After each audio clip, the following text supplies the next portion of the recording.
What's up, Bills Mafia? It's your boy Randy and Zach. I've got my Super Bowl ring already ordered. It's already here. Boom. I don't believe you. Show me that thing. It's a Kansas Speedway season ticket holder ring that was a gift this year. But I joked to my father-in-law it's my Super Bowl ring for this year because, thank you, Mr. Mike White. As Jordan Poyer said, couldn't have said it better myself. I mean, he gifted us quite a few interceptions in that game. Really, like you said, is this heaven after that game? And it kind of brings some questions to mind watching that game because that was pure domination. Although I will let you know, I just rewatched the game. It's fresh in my mind. I watched it about 30 minutes ago.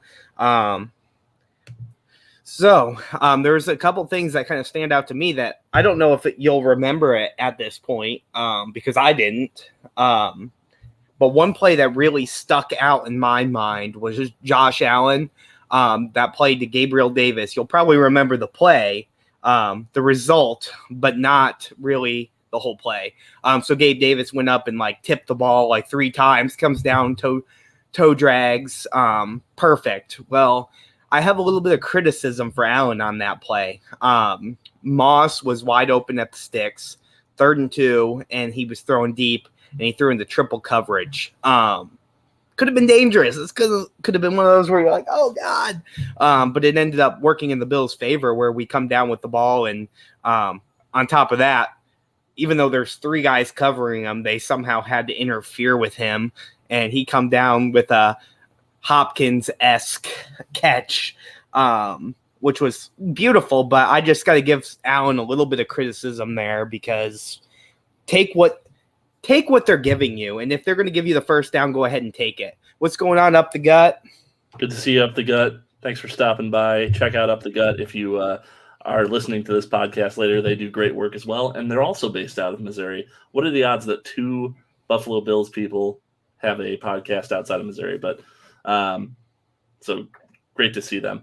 But yeah, this game was exactly what I said last week, right? I was pissed off last week. I came in here and I said, if the Bills don't put up a 50 or a 40 burger on the Jets, I'm going to be done with this team. And obviously not done with this team. I'm a Bills fan. I'm still going to go to watch all the games. But I think I was going to temper my expectations significantly if we could not hammer the Jets. And they did just that. They did what they were supposed to do. You have a lot of people talking, oh, you beat the Jets, good work, blah, blah, blah. But you know what? It's a win, it's a dub, and in the end, it counts. This defensive secondary, dominant. Our buddy Rick, all game long. Oh my God. Our buddy Rick, who goes to the bar with us all the time, predicted a Poyer and a Hyde interception before the game, and he was almost correct. Hyde did not get an interception, but he did. Well, Hyde was the only secondary member to not get an interception in that game. Taron Johnson, Levi Wallace, Trey White, Poyer, they all got them, which that doesn't happen too often, and White almost got the second one. And that was kind of something I wanted to talk about was we saw the Bills defense play what I would say is a complete game.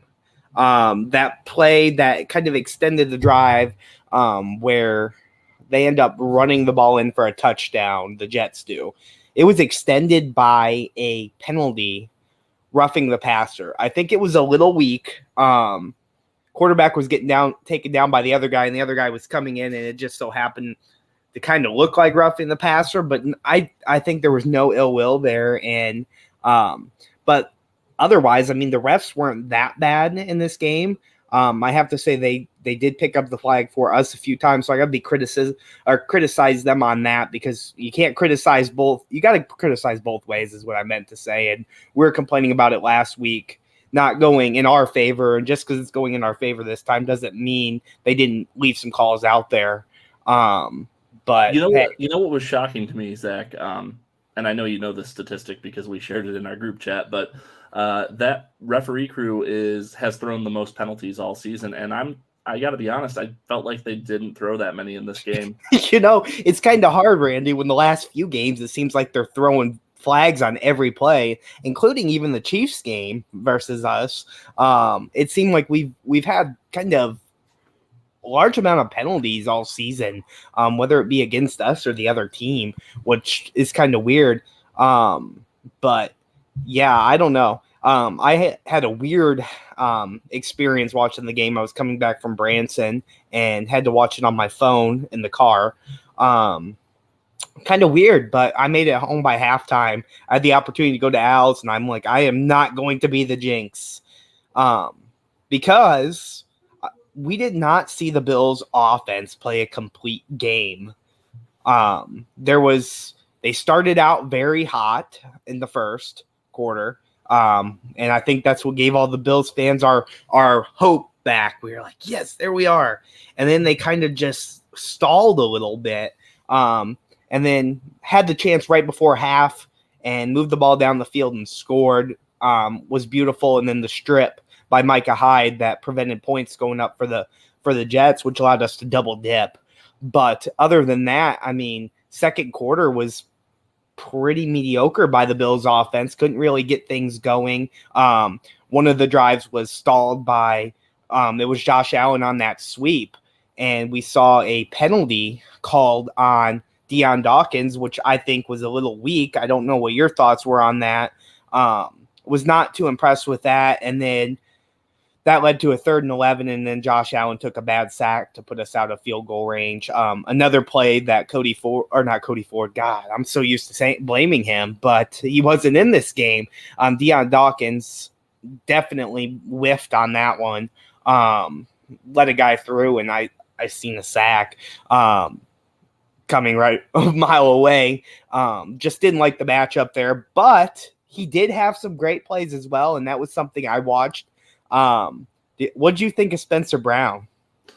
Dude, so offensively speaking, our offensive line looked like a completely different unit, and I know the Jets are not a good team, right? The Jets are lacking in a lot of talent, but putting Spencer Brown back in that lineup completely alters the look of our offensive line.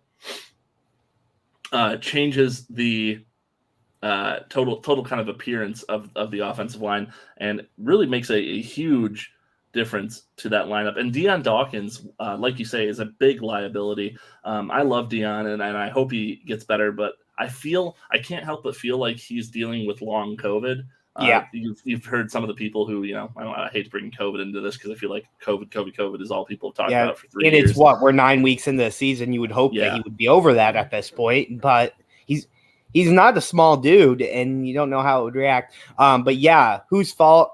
I've got to say a little bit of that was Allen's fault. Yes, it was tipped. It wasn't tipped by a little bit of what. Remember, some people listen to us on podcast form.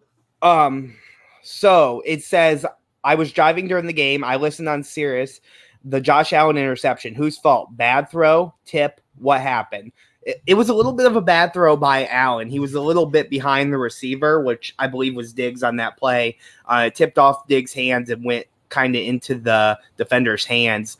But I see the ball hit the ground. I don't know about you. It moved a little bit. Granted, they didn't reverse that call, which, is what it is. Okay, so now pause here right there. My gut on that, same thing as you. I saw it hit the ground. I don't think it was an interception. And if you actually listen carefully to the call they make on the field after review, they say the call stands, which tells me they don't think it was a catch either. They just don't have enough evidence to overturn it. Yeah, they didn't say confirmed. But yeah, it was a little bit of a bad pass by Allen. He was behind the receiver, behind Diggs.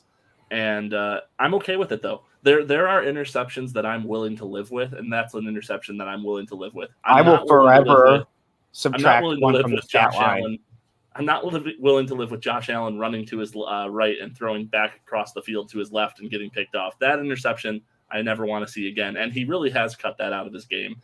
But in this case, it was just a bad throw, but he was trying to give it to a player, Diggs, who Diggs has been – I don't think Diggs has been publicly unhappy. I think we read into a lot of things as being fans. Yeah, right? Because he's very cryptic with his tweets. No, but a lot of times Diggs is not tweeting about things that are even football related. We got to remember these guys are people. Sometimes they're watching TV shows and they're reacting. Where he's watching his brother on the Cowboys and tweeting about that, and we're reading into it. But there was some talk in our Al's group chat that. How can you not believe that Diggs is telling Allen, Throw me the ball. I'm open. I can beat this guy. And I 100% agree with that. Diggs is a complete next level receiver. And when he's lined up against less superior talent, he's going to ask for the football. And I think that's exactly what we saw when they threw that goal line fade 2 times in a row. He said, I'm going to go up and get it. This guy can't cover me. And I think my bar compatriots turned to me at that point and said, F it, Diggs is down there somewhere. that seemed like that kind of throw.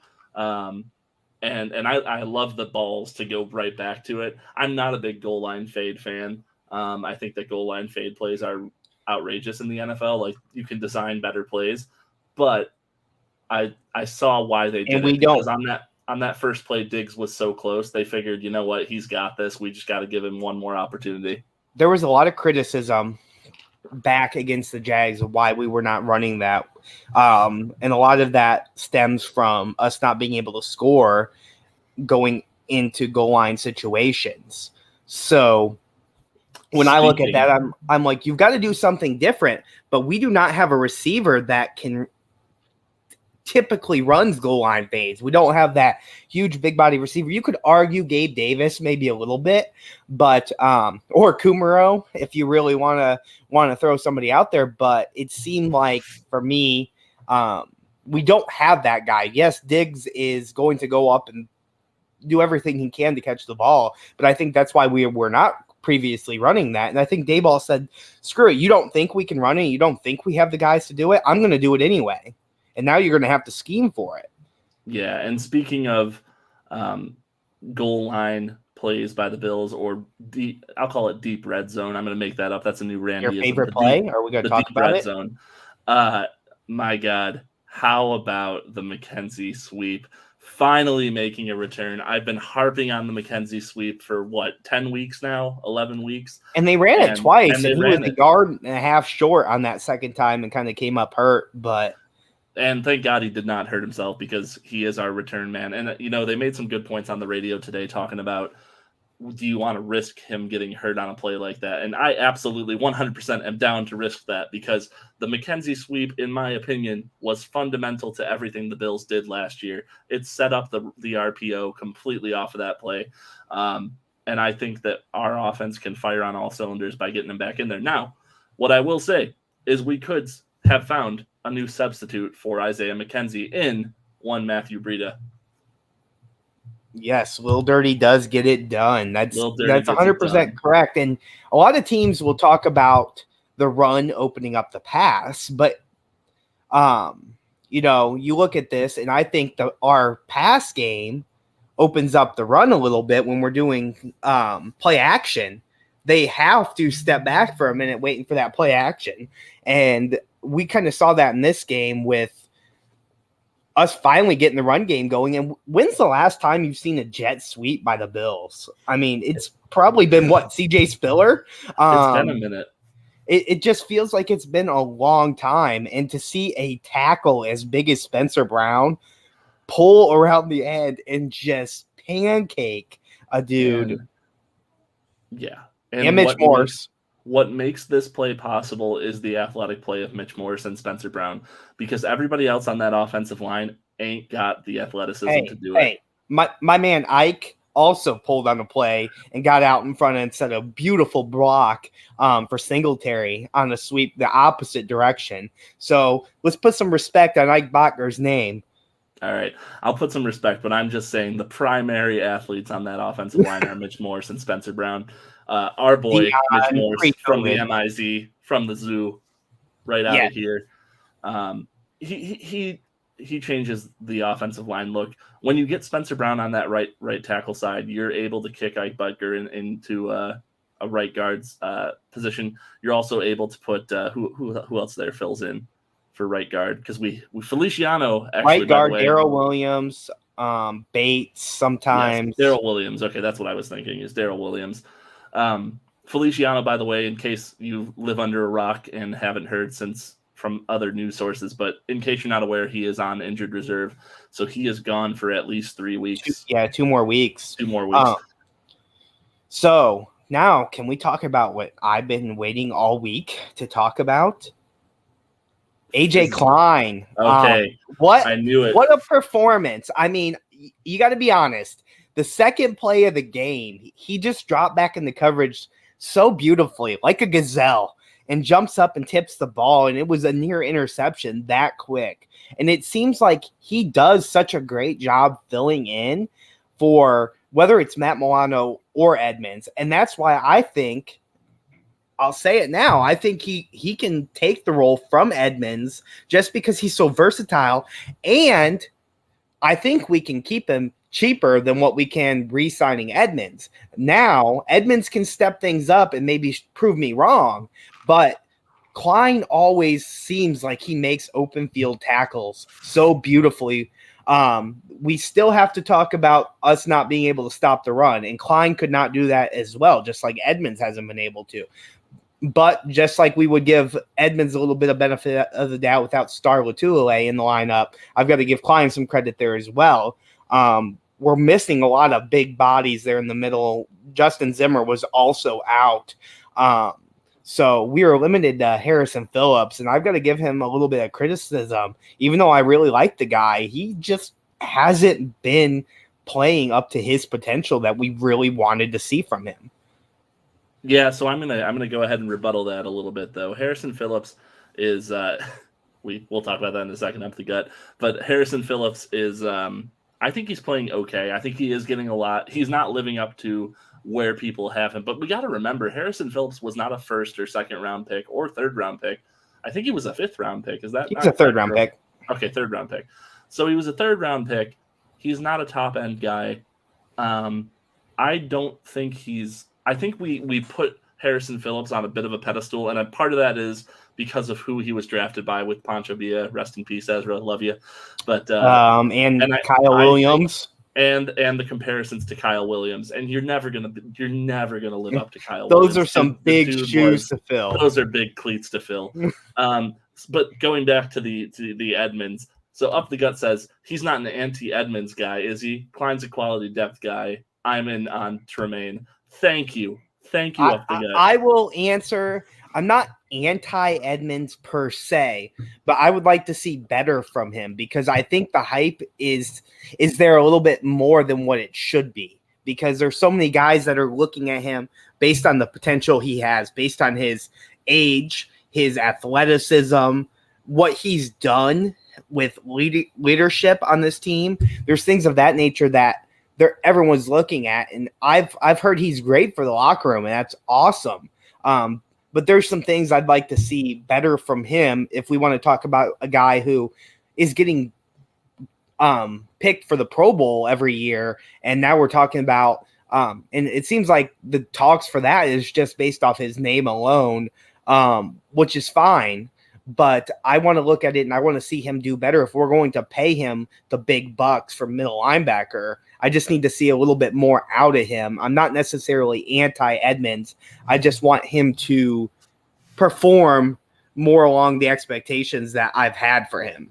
I have one of his jerseys, so Zach is 100% the most anti-Edmonds person that I've ever met. Okay, I bullied Klein. He bullies him. Now, I bullied Klein, and then Klein became good. So now I'm trying my voodoo on Edmonds, and I'm waiting for it to work. But yes, he did just finish his first beer last week. He just graduated. You're right. He is Give the kid a break. But there's got to be a point where we stop using the excuse of age because he's also had the experience in the league now. He's been there and he's seen the snaps. It's not like he's sitting on the bench and not benefiting from that. So I don't like using the age excuse for him. I can agree when you don't have good quality interior defensive line, clogging the middle. That is hard. We saw it last year. It made it very difficult for him. Guys were getting to the next level and blocking him, and he was having a hard time reading the play. On top of that, he lost guys like Lorenzo Alexander and Kyle Williams from our defense that were the leaders, and he had to step up at such a young age and lead this defense, and it was a lot on his plate. And to do that without Star Latulippe as well was definitely difficult, and I'd like to see a little bit more from him. Yeah. And again, what I think Up the Gut is saying here, again, with the age thing, is he is young and he's a freak. I mean, the thing is, you're not going to find someone out there with the measurables of Edmonds and that speed. The dude is a giant among boys when you look at him compared to Klein or compared to Milano. The only person on our defense that might even give him a run for his money as far as height and length is Groot. And Groot, I mean, obviously having a great freshman year here. Who would you really compare him to? Because I know you're not going to compare him to the likes of Brian Urlacher or guys like that were just absolute studs. Yes, he might be good in certain ways that might make him better than others, but I compare him more to Anthony Barr from Minnesota a little bit. Yes, great athleticism, but it seems to me where in times of the run, he lacks instinct to find the ball carrier in the backfield. It seems like he's not getting tackles behind the line of scrimmage. And again, that could be from lack of interior defensive line. I'm not sure on that. But I'd just like to see a little bit more from that. I think, okay, that's a fair criticism, but I think the one thing we always forget in this league and in this game is that we don't know what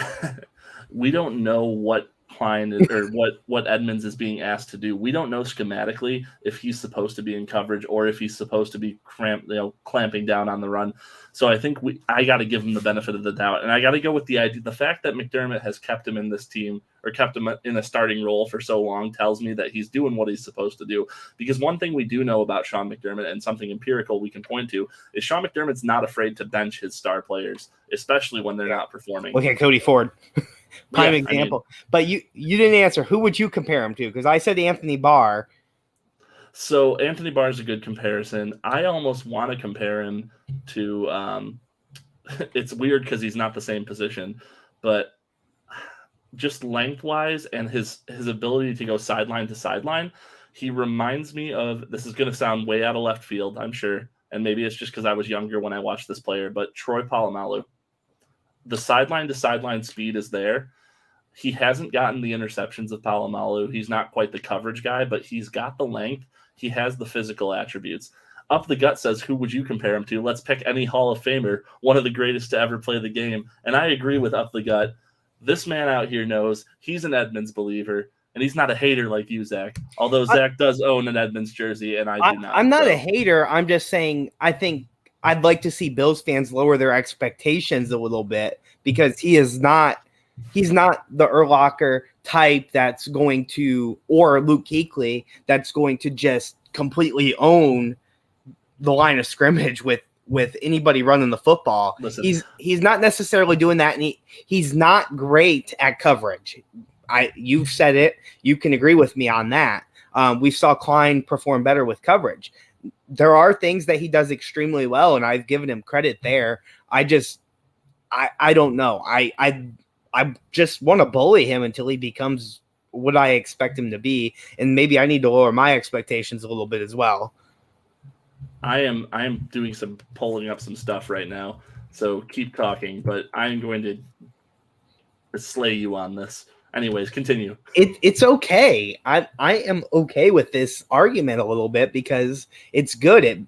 It breeds discussion, and sitting here and talking about this, it's a very important position that Brandon Beane drafted, and Sean McDermott was a part of that as well for his defense. And it was a big decision for McDermott to find his guy that's going to man that middle of the field, because he had that in Carolina with Kuechly. So I don't know. I want to see a little bit more before we pay him the big bucks and break out the checkbook. It's fine. We have another year with his 5th-year deal. So we've got time for him to potentially figure it out before we break out the big page or checkbook and write him a huge check, a blank check or anything of that nature. But you look at the 5th-year deal, we probably have to extend him by the end of this season, in the off season at some point, not in the middle of the season, but you definitely don't want to do it in the middle of his 5th-year deal when he's got the leverage to say, That's okay. I'll see what free agency has for me. If he has a monster year next year, then you're screwed. Which is what you as the Bills front office need to do is bank on him doing well.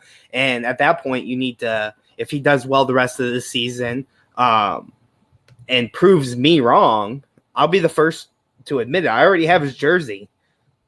I'll wear Dallas more often. I need to see it. Is right. my main thing. That's fair. I disagree with you. You're wrong. So we're 36 minutes in, and I kind of want to switch, and I want to go on to this next game. So, you know who I'm worried about. Before you do that, I just want to say I'm right and you're wrong, and I will bring stats next week to hammer the point. Can we blur out a finger because no. I don't. Let's talk about the Colts because you're right. I have to, I can't be going on all night. We got things to do, people to see. And I got you going to sleep. You did. You got me real irate about this. But anyways, you knew it was coming when Klein had as great of a game as he did. That I was going to give him some credit. But my concern, we saw the Jets run all over us, and we have a team that has an amazing running back who has done very well this year. What's your concern with that? Yeah, Jonathan Taylor. No. Yeah. Jonathan Taylor. Yeah. So let's talk about that. Jonathan Taylor is 22 years old, plays running back for the Indianapolis Colts. If you're not aware, he almost has 1,000 yards already on the season. Can you believe that? I just looked that up. 161 attempts, 937 yards. He does scare me. But I'm going to give Bills fans reasons to hope, and the reason I'm going to give Bills fans to hope is the Colts not Wentz. Wentz, I think, could be a scary quarterback to go up against sometimes. We've contained other running backs. Derrick Henry was pretty much contained. If you take back one really horrendous no-call penalty a hold, he was pretty much contained against the Titans. Now, I know you can't take it back, and it did happen, but the Bills historically have shut down running backs, especially on defense, when that's the primary method of that team. And if you look at the Colts, they are primarily a running team.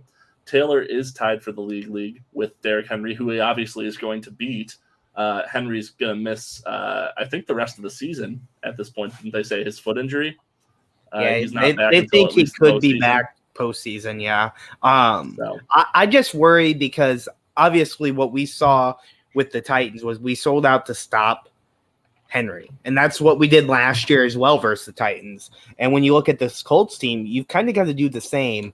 And you do have a deep threat with Hilton that you've got to worry about if Wentz can get involved, because I believe Hilton's going to be playing this week. I'm not worried about T.Y. Hilton. And I'm a T.Y. You got Zach Pascal. You got to worry about him because he's got the name Pascal. Zach. I'm more so that's the thing is, like, you look at the Colts receivers, right? Zach Pascal, 328 yards on the season. That's their leading receiver. Zach Pascal. He has 328 yards on the season.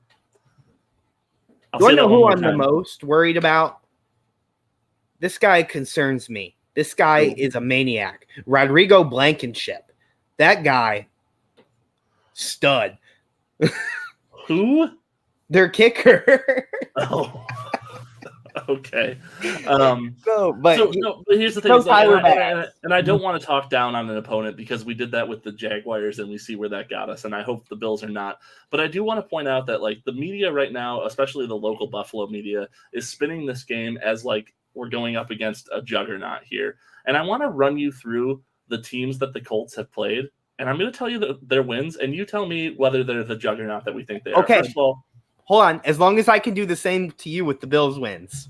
Okay. And yes, I get your point here, but I also am going to tell you the amount that they scored, number of points.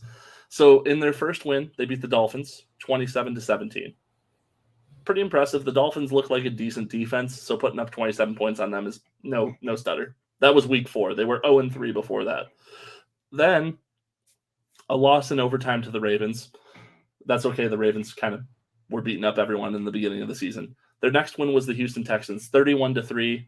Pretty definitive win. The Bills also tromped the Texans. They're not a good football team. Let's be honest. We know that. San Francisco 49ers, who just beat the LA Rams. Again, proving that this is a week-to-week league, so none of this really matters. But they put up 30 points on the Niners. They only gave up 18 points of total offense. The only time that the Titans have given up more than 30 points were against the Ravens, Titans, and the New York Jets. Those were, I believe, the Mike White New York Jets as well. And many of those points came in garbage time. But I don't think this team, they beat the Jaguars as well. This team to me, if anything, feels like a very even matchup, and it feels like it's a season-defining game in the sense that one of these teams is going to win this game and move kind of in the right direction, and the other team, I think, could not. I'm not saying the Bills could fall off if they lose this game, but one of these teams is going to lose this game, and it could be the start of a slide. So you also look at where the Patriots are. Yes, this is a repeat of our AFC wildcard game last year, and it was such a tough game. You know, looking at the performance there, and it was such a defensive battle. And we saw Zach Moss get knocked out of that game, which was rough because we were really trying to get that run game going to wear down that defense, because the Colts have a great defense, just like the Bills do. And so, as you're saying, we do compare very well looking at the teams, and we're successful for very similar reasons. But at the end of the day, we've got Josh Allen, and that's the guy I've got to believe in, because he's finally found Diggs. He's learned that, hey, I'm throwing the ball to Diggs. I don't care. We've learned we can throw the ball to Gabe Davis again. That is amazing, because Gabe Davis catches the ball, and he has that toe drag swag that we need.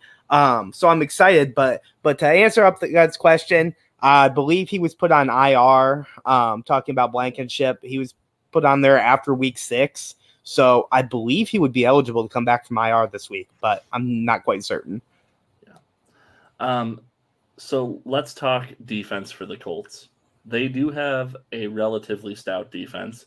They've proven they can give up points, but takeaways has been a theme for this defense. They have a total of 10 interceptions between their secondary, and their linebackers have a couple of interceptions as well, which is a little scary. They have 8 forced fumbles, I think, on the season. So they only have 10 interceptions. We have like half of that in the last game. Well, we also played Mike White, and they played Josh Johnson. So yeah, I guess that's a good point. So statistically speaking, I guess what I'm saying, and I didn't really discover this until tonight when I was looking this up, I don't think this game scares me as much as it did, other than from a anxiety standpoint of what happens if the Bills don't win. Because if the Bills don't win, you got to worry about New England. Yeah, you gotta worry about New England. I'm going to New Orleans next week, so we know that's going to be a win. I'm jealous. I hate you. Because many people don't know this, but I am undefeated at Bills games on Thanksgiving. I'm 1-for-1. So and in domes, I mean, and in domes, I'm also undefeated. So is Eric going with you? Eric is not. My friend Eric, who also has come with me on all of these adventures. But somebody buy that man a ticket. We are bringing other Bills fans, and I think I'm the good luck. I'm just going to say it. I think it's me. I bring it with me. So I'll be down in New Orleans if anyone's there. Say hi if you can find me. We brought up New England, and that was something Big Newt asked us on Twitter was, do we think that the Bills still win the division? And I look at the remaining schedule, and I think it's fully in the Bills' court here. I mean, we play the Patriots twice. Yep. You know, that you went to it, you beat them twice, and you beat the Jets too, and you sweep the whole division. It makes it very hard for the Patriots. Now, you could lose a few games like to the Colts and maybe New Orleans, maybe Tampa Bay, and you got the Panthers in there as well now, who have McCaffrey back, so you've got a little bit of concern there. You drop 2 of those games, and as long as we beat the Patriots both times, I think we win the division. So it's definitely in our court. So speaking of that, we did get a response. I tweeted out earlier, kind of a tweet bag questions, just looking for some information, and you just took Big Newt's question. Thanks, Big Newt, for tweeting at us. Landlord Matt also tweeted at us with a question, which is, the Bills need to go 7-2 in the final 9 games to cover the preseason over/under. In the preseason, they were over/under was set at 11 wins. So the question is, do the Bills win 7 out of the next 9? And so I'm looking through this and I'm thinking here, I think that question gets answered this weekend. If the Bills beat the Colts, I think they most certainly win 7 out of 9. If the Bills do not beat the Colts, I think it's possible they might drop to 6 or 5 out of those games. Yeah, and it's tough. I mean, you look at this team that came out flat against the Jaguars, and we're definitely flat against Miami until the fourth quarter. Definitely had a rude awakening in that game, but because they came out and won by multiple scores, I think they kind of let it get to them a little bit and got smacked in the mouth by the Jaguars, who were just a hungry team. They're getting sick of getting laughed at, and beating the Bills was a Super Bowl win for them. In this season, I mean, it really was. And so you look at that team, and then the Bills come out and say, all right, enough's enough. We're going to whoop the Jets. Now, the Jets are definitely a division opponent, and we're not going to go easy on a division opponent. But I think you got to come out and you're right, not necessarily smacked in the mouth per se, but we were embarrassed. From their defense, they did smack us in the mouth. Allen had blood on his shirt. Allen had grass stain all over. Our offensive line was playing atrocious. Their defense was hungry and playing lights out. Yes, their offense was not doing that great. Our defense showed up, and that's the only reason why going into that last drive, the Bills still had a chance to win that game. But that defense was hungrier for the Jaguars. I'm going to give you some hope, Zach. Do you want me to give you some hope for this game? Sure. The Indianapolis Colts do one thing really poorly on defense. Red zone defense. Their opponents are scoring touchdowns 67.7% of the time when they're in the red zone. One of the things the Bills vastly need to improve on, and has shown every week, even last week to some extent, is the need to punch it in for 7 when they get inside 20 yards. This could be a get-right game for the offense as far as getting those red zone touchdowns. And we seen this last week that the Bills found different ways to do it. They had Dawson Knox back, but I don't think they overused him with the fact of him still kind of being injured. He had a great catch, but then he got knocked out. Sorry, I had to use the pun from our group chat. Terrible. That was a terrible pun. But yeah, he got lit up on that play, and that was a play that the Bills had really used this season in the red zone, which honestly, we have not been successful in the red zone, and we kind of stopped doing what we were doing so well. And we saw some differences. We brought in the McKenzie sweep again, which worked beautifully. We threw the ball to a running back in Breida. And a lot of people in Buffalo are going to scream this week, you better make him active. And I'm going to argue, who are you going to put inactive for the team? But definitely, depending on injuries and COVID status, it's not impossible to keep him active. And it was exciting to see him on that play that broke down for Allen to find him in the back of the end zone. And that wasn't even his route he was running. He was running in the flats. He took off in the back corner and was wide open. He found a soft spot in the defense and touchdown. It was beautiful, and that's the kind of play you expect out of a wide receiver, not a running back. So we found different ways to score in the red zone, and that's all thanks to Brian Dable. Exciting that he's doing something different, because there was a lot of criticism these last few weeks, and it's just so vanilla on the offense. But we're seeing way more, and we're limiting the Josh Allen runs, right? I mean, we've seen that so many games this year where he is like 75% of our total offense, just running the ball on you, passing the ball on you, because we cannot run the ball any other way. But we finally got the run game going with those stretch plays with McKenzie, using him in the run game. Works very well, which allows you not to put your quarterback in harm's way on those design runs. We only had to do it one time, and honestly, he wasn't in any danger of getting hit on that play, thanks to Deion Dawkins. hold. Yeah. So let's kind of wrap this up. We're approaching about 1 hour here, which is great. There's a lot to talk about this week, and I think this week is really big for the Bills. So win or loss, what's your prediction? I'm going to go ahead and get started. My prediction is a win only because we need it. The Bills need a win right now. Last week felt great. It felt awesome to have a win. I feel really good this week, but I'm still kind of uneasy with A, the Patriots being a half game behind, and B, the fact that the Bills have yet to beat a quote-unquote contending team. I'm sick of hearing it from people. I want that excuse gone. Not that the Colts are like contenders, but they're in the race. The Colts are definitely in the race. What you're going to hear is who have the Colts beat if we beat the Colts. I'm aware that that'll be the narrative. But for me, I need the Bills to win this one. I do think it might be a much closer game. It'll definitely be closer than last week. I wouldn't be shocked to see this one come down to a field goal or even a touchdown, which is going to be very nervous for me. I don't like that because the Bills have not won a game by single score this season. Games decided by a single score we have lost. Jaguars and in the Titans game. We definitely need to execute and do so early. Definitely put Indy on their feet, make them feel like they cannot run the ball with Jonathan Taylor, make them feel like Wentz has to do it all himself and put it all on Wentz's shoulders because I think he'll fold against this Bills secondary. But to be quite honest with you, I'll pick against the Bills every week if it means we win and we go all the way.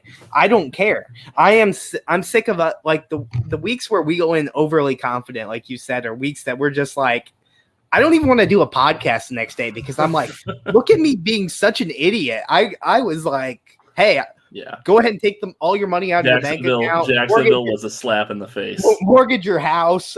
Put it on a bet in Vegas. Guaranteed money. Yeah, dumb. That's why I'm worried there. And then you look at the AFC as a whole, and right now it's kind of everyone's neck and neck. One game is decided between I think the 1st and 7th seed or something like that. So you lose a game, it's a big deal at this point. But like you said, with the Patriots, we're a half game up. And so when they go on their bye week, is that this week? No, the Patriots bye, I think, might be next week. They have Atlanta this week on Thursday night, which is nice. We will know the Patriots. So do the Patriots have a bye week right before they play us? Convenient. Now I need to look. But what I was getting at here is on that week that they're on a bye, if we get a win, that is huge. That gets you that full game ahead of them, and then you go in to New England, or they're coming here. I don't remember the schedule offhand, but you go into that game and be able to win and go up 2 games, and at that point, it's fine. Don't worry. Yeah, I'm having trouble reading their schedule, but it looks like their bye week is after the Falcons, before the Titans. So they get that bye, the extra rest on the Titans, which is nice for them. Oh, so it's not against us. Okay, that's but good. What will be nice is regardless of what's going to happen on Sunday, Thursday night, we will know whether or not Sunday is a must-win or a let's please win this to put the Patriots back a full game. So Patriots losing Thursday, cross your fingers. It's obviously going to be hard for that to happen. The Falcons are not a very good football team this year.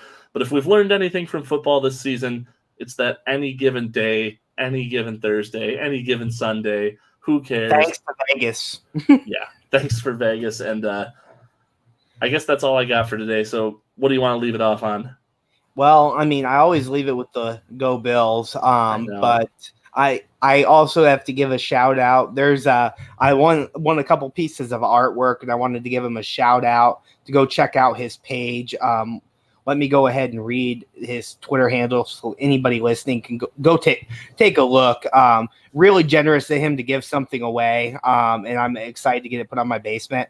It's P Booth 2278. He's Buffalo sports artist, and I got this beautiful Josh Allen piece, and even better, this one's my favorite. Oh, nice. Bruce to go on my basement wall, but definitely check him out. He's got some great artwork. He's on Etsy. Check him out. Definitely some cheap artwork too, and just throw it on your wall. Jameson from Al's, I'm sure he could get some autographs on there for you too. So, but yeah, right. Definitely leave it with Go Bills because it just works this time. So I'm Randy. I'm Zach. And as always, go Bills. Bills.